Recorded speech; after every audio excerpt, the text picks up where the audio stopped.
ဟုတ်ကဲ့မင်္ဂလာပါကိုစုကြီးရဲ့ဗီဒီယိုလေးကိုလည်း like and subscribe လေးလုပ်ပေးကြပါဦးနော်မင်္ဂလာပါကျွန်တော်နာမည်ကကိုစုကြီးဖြစ်ပါတယ်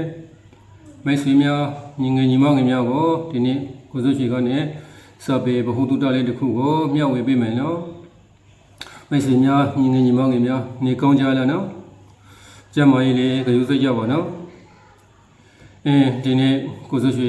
မျှဝေမဲ့စာဆောင်လေးကတော့မျှဝေမဲ့စာပေလေးကတော့လေးကြော်တင်ပြန်ထပါတဲ့နော်လေးကြော်တင်ပြန်ထပါတဲ့ခေါင်းစဉ်လေးကတော့လေးကြော်တင်ပြန်ထပါတဲ့ဘဝမှာဘဝပန်းတင်ကိုလျှောက်တဲ့အခါမှာကိုလေးကြော်တဲ့သူမရှိတဲ့လောက်ကိုရှော့ပါလေနော်လေးကြော်တဲ့သူတွေကိုတယောက်တည်းလေးကြော်တာမဟုတ်ဘူးတခြားသူတွေလေးကြတယ်ဒီလိုလေးကြတာကမှကိုကပြန်ထလာတာလေပေါ့နော်လေးကြတယ်ပြန်ထပါပေါ့ကိုတယောက်တည်းလေးကြတယ်ဆိုပြီးတော့အောင်းငယ်မနေနဲ့အကုန်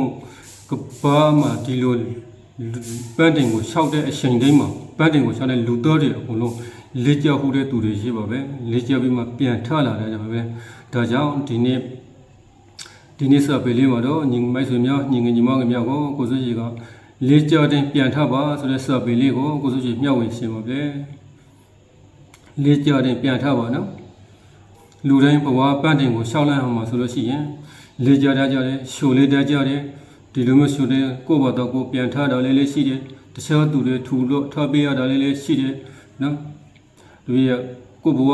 တခြားညီငယ်ညီမငယ်များဘဝကိုစုကြီးရဲ့ဘဝမှာဆိုလို့ရှိရင်လေကိုယ့်ဘာတော့ကိုပြန်ထရတဲ့နေ့တွေလေးမြော့တယ်ဒါပေမဲ့ကိုယ့်ဘာသာကိုပြန်ထားတာမြော့တယ်ပေါ့နော်ဘေးနာကဖြတ်လျှောက်သွားရင်လေလှည့်ကြည့်ရုံမှကြည့်သွားကြတယ်ဒီလိုမျိုးလေးမရှိလားတော့ရှိတယ်ဒါပေမဲ့သူတို့ကိုမမုန်းနဲ့သူတို့ကိုကမုန်းလို့မရဘူးနော်ဘာဖြစ်လဲဆိုတော့ဘဝပန်းတင်ကိုရှောက်နေတာကကိုတယောက်တည်းရှောက်နေတာမှမဟုတ်တာအကုန်သူဒီလိုမျိုးလေးကြောလိုက်ပြန်ထားလိုက်လေးကြောလိုက်ပြန်ထားလိုက်ချနေတယ်မှာကိုလေးကြောတာကဘေးနာကလှည့်ကြည့်ရုံမှကြည့်သွားတယ်လေတော့ဆိုပြီးတော့သူတို့ကိုမုန်းလို့မရဘူးသူတို့လည်းကိုဘဝခရီးနဲ့ကိုပန်းတိန်နဲ့သူတို့ကရှောက်နေကြတာဖြစ်တယ်သူတို့ကအပြည့်မပြုံနဲ့အပြည့်မယူမြင်နဲ့နော်ဒါပေမဲ့သူတို့ကြောင့်ကိုဘာသာပြန်ထနိုင်တဲ့အလေးကျနေကိုကိုကမွေးမြူရမယ်ဘာကြောင့်ကိုမထနိုင်ရမလဲကိုကြောင့်ဘာကြောင့်ကိုမလုံးနိုင်ရမလဲဆိုတော့ပြန်ထနိုင်တဲ့အလေးကျတစ်ခုလေးကိုကိုကလည်းမွေးမြူရမယ်ဒါကြောင့်ဒီလိုမျိုးငါသားလျင်ငါဘဝရဲ့ပြည့်ကင်ရှင်ငါသားလျင်ငါဘဝရဲ့ပြည့်ကင်ရှင်ဆိုတဲ့ဟာမျိုးတွေကိုကလက်ခံလာတဲ့အချိန်မှာဆိုလို့ရှိရင်ကိုကနေဘယ်လိုဆိုမလဲပြန်ထနိုင်တဲ့အကျင့်တွေမွေးမြူလာတာပေါ့နော်ပြန်ထနိုင်တဲ့အမှုကျင့်တွေမွေးမြူလာတယ်ဒါကြောင့်ငါသားလေးငါဘဝရဲ့ပြည့်ကင်ရှင်ဆိုပြီးတော့ကိုယုံကြည်အောကိုလာတယ်ဒါပေမဲ့လေးကြတဲ့ပြန်ထမှာပေါ့ဒီလိုမျိုးရှိုလေးတာတဘဝဆိုပေမဲ့ဒီလိုအပြိမ်စိမ်မျိုးတဲ့ဒီခုခိုက်ပင်ကြီးတိမှာပေါ့နော်ခိုက်ပင်ကြတာပေါ့ကိုကဆိုလို့ရှိရင်အပြိမ်စိမ်မျိုးတဲ့ဒီခိုက်ပင်ကြီးမှာဆိုလို့ရှိရင်ဒီခိုက်ပင်ပူကြီးတိမှာကိုကနေရှော့နေခံရနိုင်တယ်နော်အပြင်ရှင်များတဲ့ဒီခိုက်ပင်ကြီးတိမှာကိုရှော့နေနိုင်ခံရနိုင်တယ်ဒါကြောင့်တဲ့တစုံတယောက်ကလာထူပေးပါလို့ဆိုတဲ့ဟာမျိုးတွေကိုကိုကမမြုပ်လဲနဲ့နော်ဒါကြောင့်တင်ကိုရဲ့ရှိုးလေးနေတဲ့အချိန်မှာတစုံတယောက်ကလာထူပေးပါစေလို့ဆုမတောင်းနေနဲ့ကိုဘာတော့ကိုပြန်ထနိုင်အောင်ကြိုးစားကိုဘာတော့ကိုပြန်ထနိုင်အောင်ကြိုးစားကိုပြန်ထနိုင်တဲ့အချိန်ရင်မျောလေကိုယုံကြည်မှုတွေမျောလာလေပဲကိုယုံကြည်မှုတွေမျောလာလေပဲယုံကြည်မှုတွေမျောလာလေကိုမှစွမ်းအားတွေကပိုရှိလာလေပဲဘာဖြစ်လို့လဲဆိုလေးကြောတဲ့ပြန်ထားတဲ့အကျင့်ရင်မျောလာလို့ယုံကြည်မှုတွေပိုရလာတယ်နော်စိတ်တက်ကြတယ်ဆိုတာကျွန်တော်တို့လူသားတွေရဲ့မွေးရောက်ပါအကျင့်တစ်ခုဆိုပေမဲ့စိတ်တက်မကြောက်အမြဲတမ်းမြင့်တင်နေတဲ့လူတွေရှိတယ်ကိုလက်ရှိအောင်မြင်နေတဲ့သူတွေပန်းတင်ကိုရအောင်လှမ်းနေတဲ့သူတွေဒီသူတွေကိုကနေအတူယူရမယ်သူတို့ကကျွန်တော်တို့လူတော်တွေရဲ့မရှိလောက်တဲ့လူတွေအဲ့ဒီမှာမွေးရပါမဟုတ်ဘူးသူတို့ကအမြဲတမ်းကိုတက်ကွက်နေတယ်ပေါ့နော်နေတာတက်ကွက်နေလူတို့လူမိုတွေပေါ့ပြောမယ်ဆိုလူတို့လူမိုတို့အဲ့ဒီလူတို့လူမိုတွေဖြစ်ဖို့အတွက်ကိုကလေးကြောတဲ့ပြန်ထားတယ်အဲ့ဒီလူတို့လူမိုတွေကလေးကြောတဲ့ပြန်ထားတဲ့လူတွေပဲ လေကြတဲ့ပြန်ထားလိုက်တဲ့လူတွေပဲဒါကြောင့်သူတို့ကလူတို့လူမျိုးဖြစ်တာကလေကြတဲ့အကျဉ်းရပေါင်းများလို့ပြန်ထားနိုင်လာလေလို့သူတို့ကလူတို့လူမျိုးဖြစ်နေတာမွေးရပါအကျင့်ဆိုပေမဲ့သူတို့ကတတိကောင်းတယ်ပေါ့နော်မြဲမြတ်တဲ့သူတွေလို့ဆိုရမှာပေါ့ဟိုစိတ်ထားမြဲတဲ့လူတွေပေါ့နော်အမြဲတမ်းတက်ကွနေတဲ့သူတွေလို့ပြောမှာပေါ့တကယ်လို့တင့်ပါတော့စိတ်တက်ကြတော့ကိုကနေဘာကြောင့်စိတ်တက်ကြလေလို့ကိုပြန်တွေးလိုက်တဲ့အချိန်မျိုးမှာဆိုလို့ရှိရင်ကိုကပြန်တွေးလိုက်တယ်ပေါ့နော်ကိုကဘာကြောင့်စိတ်တက်ကြနေတာလဲလို့ကိုပြန်သုံးသပ်လိုက်တဲ့အချိန်မှာကိုကမနေ့ကဖြစ်ခဲ့တာတွေရောဟိုစိတ်ငြိမ့်စရာတွေကိုကိုကစိတ်ငြိမ့်စရာတွေကိုကိုတွေးမိလို့ပေါ့နော်ဒီပြီးခဲ့တဲ့အကြောင်းအရာလေးတွေကိုကိုတွေးမိလို့တတိယမိနေလို့ကိုကနေပြီးတော့စိတ်တက်ကြနေရခြင်းဖြစ်တယ်အတိတ်ဆိုတော့ပြန်မတွေးရင်မရှိတော့ပါဘူးဆိုတာခက်တယ်နော်ဒီအတိတ်ဆိုတာပြန်မတွေးရင်မရှိတော့ဘူးဆိုတော့ကိုစုရှိတော့ညီမောင်ငယ်မျိုးတွေစိတ်ထိမော်တော့မဖြစ်တလောင်းမဟုတ်ဘူးဒီမဖြစ်နိုင်တဲ့အတွေးမျိုးတွေပေါ့နော်ဒီဟာတော့တကယ်ကိုခုနကကိုစုရှိပြုတ်တယ်လို့မျိုးပဲတကယ်ကိုရင်းကျင်းတဲ့သူတွေရောတကယ်ကိုခုနမြင်မြတ်တဲ့သူတွေရောတကယ်ကိုခိုင်မာတဲ့သူတွေရောစိတ်သက်ခိုင်မာတဲ့သူတွေရောပဲရှိတဲ့အကျင့်တွေပေါ့နော်ဒီအကျင့်တွေကဒါတွေကိုကိုကမွေးမြူဖို့အတွက်လေကြောတင်ပြန်ထမယ်ဆိုတဲ့အကျင့်ကအတိတ်ဆိုတာပြန်မတွေ့ရမရှိတော့ပါဘူးဆိုတော့သူတို့ကောင်းထင်မှာရှင်းနေတော့ရှင်းလေးသူတို့ကောင်းထင်မှာကိုကောင်းထင်မှာကိုစုရှိကောင်းထင်ဒီကမဲ့စီကောင်းထင်မှာဆိုတော့မရှင်းဘူးပေါ့နော်အတိတ်ဆိုတာပြန်တွေးနေတယ်ညကြောက်ဆိုပြန်တွေးနေတယ်ကောင်းထင်ကိုခဏရောက်လာတယ်ပြီးရင်မနေ့ကဖြစ်ခဲ့တာတွေမနေ့မှအလုံးမစုခံရတာတွေဒီလိုမျိုးပေါ့နော်အမျိုးမျိုးဖြူတွေးတယ်ပေါ့နော်ဟိုဒါဆိုလို့ရှိရင်ကိုကဒီဟာတွေကိုကိုကတွေးနေလေကိုကစိတ်ကောင်းထင်းမှရှောက်နေလေပေါ့ဒါဆိုမတွေးတော့ဘူးပြန်စဉ်းစားလိုက်မယ်ကိုကိုသစ္စာဖောက်တဲ့ရေးစရာဟောင်းတော့ကိုပြတော်လည်းမေးလိုက်တော့မယ်ကိုအရက်ပူလို့မျက်လုံးဆွေလို့ဒီလိုမျိုးပေါ့နော်မျက်လုံးဆွေလို့ဒီလိုမျိုးဟာတွေကိုလေကိုကမေးလိုက်တော့မယ်မစဉ်းစားနဲ့ကိုစဉ်းစားတော့ဘူးဘာလို့စိတ်ညစ်တာလဲလို့ပြန်စဉ်းစားတဲ့အခါဒီအရှက်တွေကကိုစိတ်ညစ်စေတယ်ဒီအရှက်တွေကကိုစိတ်ညစ်နေဆိုတော့ဒီအရှက်တွေကဘာကြောင့်ဖြစ်နေတာလဲလို့ပြန်တွေးလိုက်တော့ကိုရဲ့စိတ်ကိုရှည်လီနေတယ်နော်ဒီစိတ်တွေကဒီဟာတွေကကိုရဲ့စိတ်ကိုရှည်လီနေဆိုဒီရှည်လီနေတာကဘာကဖြစ်လာတာလဲဆိုလို့ရှိရင်ကိုရဲ့စိတ်ကနေဖြစ်လာတယ်ကိုရဲ့စိတ်ကဖြစ်လာတော့ကြောင့်ကိုကခွဲပြုတ်ထွက်တယ်ဒီစိတ်ညစ်ဖို့အလိုလိုကိုသူကကိုကခွဲပြုတ်ထွက်မှဖြစ်နေတယ်ဒါကြောင့်ကိုရဲ့ဒီဖြစ်ပေါ်လာတဲ့စိတ်ညစ်မှုတွေကိုခွဲမပြုတ်နိုင်တယ်ခွဲမပြုတ်နိုင်နော်ခွဲပြုတ်လိုက်လို့ရှိရင်ကိုကစိတ်ညစ်နေရမယ်ဒါဆိုခုနကလေးကြောတင်ပြန်ထပါဆိုတဲ့သူတွေရဲ့အကျင့်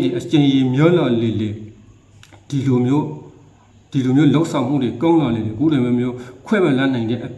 စိတ်ဓာတ်မျိုးတွေရလာဖို့နော်ဒါကြောင့်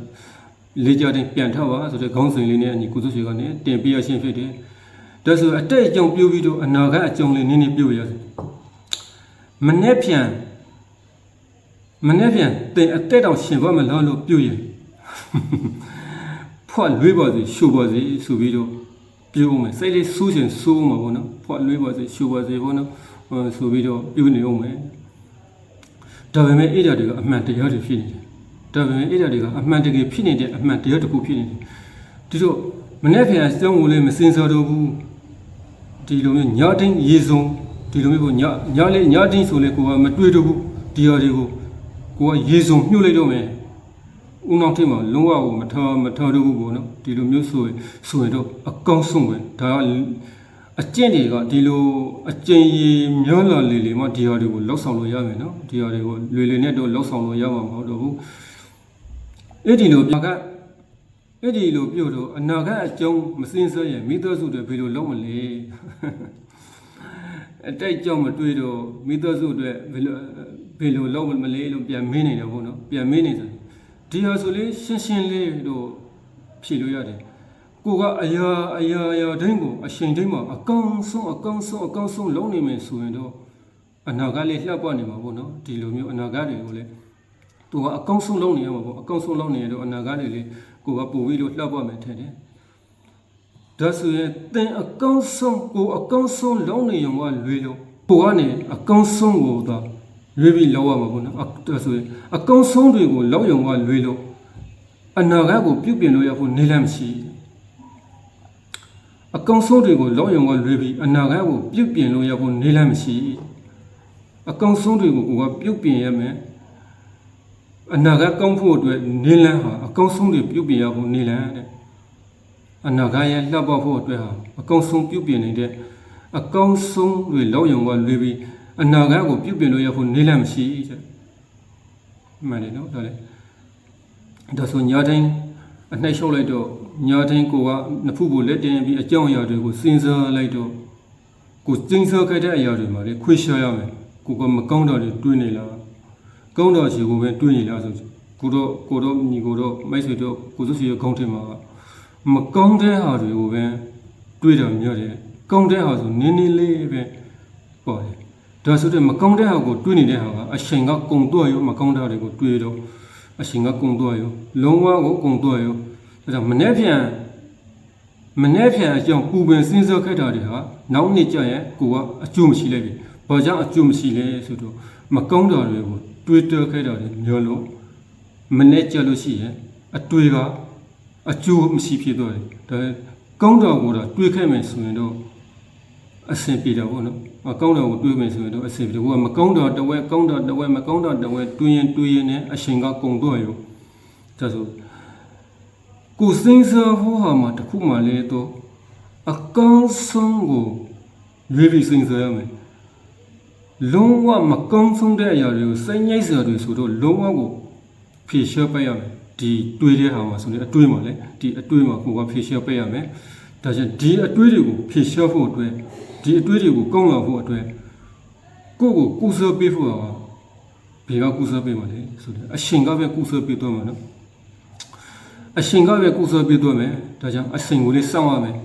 အရှင်ကကုစားပေးတော့မယ်ကိုတွေးတဲ့အခါကအရှင်ကတော့ခဲ့တယ်လေမကောင်းတဲ့ဟာတွေကိုချစ်တွေးနေတော့ကောင်းတဲ့ဟာတွေတွေးဖို့အတွက်အရှင်ကနေတော့ရောဒါဆိုကိုခွေးရှက်ပေးတော့မယ်ဘယ်ကခွေးရှက်ပေးမှာလဲအရှင်ကနေအကောင်းဆုံးကုစားပေးဖို့အရှင်ပဲကြံလို့တယ်အရှင်ကခွေးရှက်ပေးမှာပေါ့နော်အရှင်ကကိုကုစားပေးမှာပေါ့ဒီလိုပါပဲအရှင်ပေးပါတဲ့အကောင်းဆုံးသမောတူကအရှင်ပါပဲတဲ့အကောင်းဆုံးသမောတူကအရှင်ပါပဲတချို့ကိစ္စတွေကအရှင်ပေးဖို့လိုတယ်ရှင်းမဖြစ်နိုင်ဘူးအခုရေတွင်းတူအခုရေချင်းတောက်လို့မရဘူးဒီလိုမျိုးရတယ်ရှိတယ်အရှင်အတိုင်းတစ်ခုထိစောင့်မှာပဲအရှင်ပေးမှာပဲအရာတွေအောင်မြင်တယ်ဒါကြောင့်အရှင်ပေးတဲ့နေရာမှာလည်းအရှင်ပေးရရနော်ကိုယ့်ရဲ့ဘဝကိုတခြားသူတွေရဲ့ဘဝတွေနဲ့ရှင်ပြန်ရင်လေ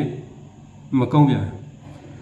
ကိုယ့်ရဲ့ဘဝကိုတခြားသူတွေရဲ့ဘဝတွေနဲ့မနှိမ့်ရှိပါနဲ့တဲ့သူတို့ကိုလည်းမဝေဖန်ပါနဲ့တဲ့တခြားသူရဲ့ဘဝတွေနဲ့ကိုကနှိမ့်လိုက်ပြန်အောင်ဝေဖန်လိုက်ပြန်ဆိုလေကိုကအကျိုးမရှိတဲ့အလုပ်ဖြစ်နေတယ်ဘာဖြစ်လို့အကျိုးမရှိလဲကိုကကဘာမှာဘေးသူနဲ့မှမတူတဲ့တူးတွေတယောက်တာဖြစ်တယ်တူးတယောက်တာဖြစ်နေတဲ့အတွက်ကြောင့်သူမျိုးကိုဝေဖန်တိုက်ခိုက်နေတယ်လေလို့အလိုပဲဘာဖြစ်လို့အလိုဖြစ်နေလဲဆိုသူတို့ရဲ့ဘဝပန်းတိုင်ဘယ်လိုရှောင်းလန်းနေတယ်လဲဆိုတော့ကိုမသိမှမသိတော့ဘူးနော်သူတို့ရဲ့ဘဝခရီးလမ်းသူတို့ဘဝလမ်းကိုဘယ်လိုရှောင်းလန်းနေဆိုကိုမမသိတော့ဝေဖန်တိုက်ခိုက်နေလို့အလိုကြောက်တော့ပေါ့နော်ဒါမဝေဖန်ပါနဲ့မတိုက်ခိုက်ပါနဲ့သူမျိုးတွေလည်းသူတို့ဘဝခရီးလမ်းအောင်ဘယ်လိုရှောင်းလန်းနေတယ်ဆိုတော့ကိုမသိမှမသိတော့ဘူးနောက်တစ်ခုကအတွေးတွေကိုလည်းမလွန်စေနဲ့မိုက်ဆွေတငယ်ချင်းတွေနော်မိုက်ဆွေညီငယ်ရွယ်ငယ်အတွေးတွေလည်းမလွန်စေနဲ့အရာအလုံးရဲ့အဖြေကိုလေကိုသိစမလို့ဘူးအရာအလုံးရဲ့အဖြေကိုလေသိစမလို့ဘူးကိုမှရှိထားတဲ့စိတ်တစ်ခုကဘာလဲဆိုအကောင်းမြင်တဲ့ဖို့ပဲလို့လူကိုအကောင်းမြင်တဲ့စိတ်တစ်ခုမွေးပြီဆိုလို့ရှိရင်ရပြီကိုကလူအကောင်းမြင်တဲ့စိတ်တွေမွေးထားရမယ်တချို့တွေကတချို့ဆိုအရန်ကိုအတွေးလွန်ကြတာပေါ့နော်အရန်ကိုအတွေးလွန်ကြတယ်အလုံးရဲ့အဖြေကိုသိရှင်ကြတာပေါ့နော်အလုံးရဲ့အဖြေကိုသိရှင်ကြဆိုတော့ကိုကစိတ်ဘယ်လိုဆိုမလဲစိတ်ပူပင်တော့စိတ်ပင်ပန်းတာပေါ့နော်အလုံးရဲ့အဖြေကိုသိရှင်နေမှလို့စိတ်ပင်ပန်းတာပေါ့ဒါကြောင့်လောကကြီးမှာတဲ့တင့်ကိုဘယ်လိုအရာတွေကဖြိတ်ပြစ်တယ်လေးဆိုတာအရေးမကြီးဘူးတဲ့လောကကြီးမှာဘယ်လိုအရာတွေကတင့်ကိုဖြစ်ပြစ်တယ်လေဆိုတော့အရေးမကြီးဘူးတဲ့နော်ထိုအရာတွေကဘယ်လိုတုံ့ပြန်မလဲဆိုတာအရေးကြီးတယ် ဒီမှာထိုအရာလို့နှိမ့်ထားတယ်နော်ထိုအရာဆိုတော့ဒီလောကကြီးမှာအခုဖြစ်ပြနေတဲ့ပုံစံတွေပေါ့နော်အခုဖြစ်ပြနေတာတွေပုံစံတွေကိုလောကကြီးမှာဖြစ်ပြနေတာကကိုကိုဘယ်လိုတုံ့ပြန်လာမလဲကိုမိသားစုကိုဘယ်လိုတုံ့ပြန်လာမလဲကိုတငယ်ချင်းအသိဝိုင်းတွေကိုဘယ်လိုတုံ့ပြန်လာမလဲဆိုတာကပိုပြီးအရေးကြီးတယ်ဒါကိုကနေပြီးတော့တတိထားစောင့်ကြည့်နေရမယ်ဒီလိုတုံ့ပြန်မှုကကိုကိုတိုက်ခိုက်လာနိုင်တယ်ကိုလေးကြနိုင်တယ်ဒီတိုက်ခိုက်လာလို့ရှိရင်ကိုကနေပြန်မထနိုင်ဖြစ်တတ်တယ်ဒါကြောင့်အချိန်တိုင်းမှာဒီကောင်ကိုစောင့်ကြည့်နေရမယ်ဒီဘယ်လိုဖြစ်ပြလာမလဲဆိုတာကိုကစောင့်ကြည့်နေရမယ်ကိုဘယ်လိုတုံ့ပြန်လာမလဲဆိုတာကိုစောင့်ကြည့်နေရမယ်ကိုကစောင့်ကြည့်စရာမလိုတော့လောကကြီးကဘယ်လိုတန်းကိုဘယ်လိုအရာတွေကဖြစ်ပြတယ်လဲဆိုတော့အရေးမကြီးကိုဘယ်လိုအရာတွေကတုံ့ပြန်လာမလဲဆိုတာအရေးကြီးတယ်ဒါတွေကိုကိုကစောင့်ကြည့်ရမယ်နော်ကိုရဲ့ပြုရှင်မှုတွေကိုကိုကလွေပြီးဘယ်သူမှတာဝန်မရှိရဲ့ကိုရဲ့ပြုရှင်မှုတွေကိုကိုရဲ့ပြုရှင်မှုတွေကိုကလွေပြီးဘယ်သူမှတာဝန်မရှိရဲ့ကိုရဲ့ပြုရှင်မှုတွေကိုတစုံတယောက်ကိုကတာဝန်ပေးလိုက်မယ်ဆိုလို့ရှိရင်အဲ့ဒီတစုံတယောက်မရှိလို့ရှိရင်ကိုကမပြုရှင်တော့ဘူးပေါ့နော်မပြုရှင်တော့ဘူးဒါကြောင့်တစုံတယောက်ကိုတော့ကိုကနေပြုရှင်မှုကိုတော့မျှဝေပေးလို့ရတယ်တာဝန်ပေးလို့မရဘူးကိုစိတ်နဲ့သူ့ရဲ့စိတ်နဲ့ကတူမှမတူတော့ဘူးเนาะဒါကြောင့်ကိုကနေပြီးတစုံတယောက်ကိုနေပြီးမျှဝေပေးလိုက်လို့ရှိရင်ကိုကနေမပြုတ်မရှင်ဖြစ်တတ်တယ်သူတို့မရှိလို့ရှိရင်မပြုတ်မရှင်ဖြစ်တတ်တယ်ကိုတော်ရင်ကိုဘဝရဲ့ပြည့်ကိန်းရှင်ကိုတော်ရင်ကိုဘဝရဲ့ပြုရှင်မှုကိုဖန်တီးလို့ရတဲ့သူကိုတော်ရင်ကိုဘဝရဲ့ဥတည်ရပြည့်ကိန်းရှင်ဘောနော်ဥတည်ရကိုတွဲမဲ့သူဒီလိုမျိုးဆိုလိုတာဒါဆိုလို့ရှိရင်ခုနကကိုစုချီကိုတော့ပြောခဲ့တဲ့လောကကြီးကတင့်ကိုဘယ်လိုအရာတွေကဖြစ်ပြမလဲဆိုတာကိုအရေးမကြီးဘူးတဲ့တင်ကထိုအရာတွေကိုဘယ်လိုတုံ့ပြန်မလဲဆိုတာကအရေးကြီးတယ်ဆိုလို့ရှိရင်လောကကြီးကိုမစင်စားရဘူးလားမတွေ့ရဘူးလားလို့ပြောစားရှိတယ်ဒီလိုမျိုးလေးမဟုတ်ပါဘူးဒါပေမဲ့လောကကြီးကိုကပြုံးပြလိုက်လောကကြီးတစ်ခုလုံးကပြဿနာတွေကကိုပြဿနာရှိမှမဟုတ်တော့ဘူးလောကကြီးဘာဖြစ်မပြုံးနေကြအကြောင်းရှိတယ်ပြုံးပြလိုက်လေဘာဖြစ်လဲလောကကြီးကိုပြုံးပြလိုက်လေလောကကြီးတစ်ခုလုံးကပြဿနာကကိုပြဿနာရှိမှမဟုတ်တာကိုပြုံးပြရင်လည်းဘာမှမဖြစ်ဘူးလေဒီလိုခုမသေးရှာတဲ့မနှဲဖြန်ကိုစိတ်ပူနေမိအစောမသေးရှာတဲ့မနှဲဖြန်ကိုစိတ်ပူနေမိဆိုယခုလက်ရှိအချိန်လေးမှာကိုပြူရွှေအောင်နေလိုက်မယ်အကောင်းဆုံးပဲနော်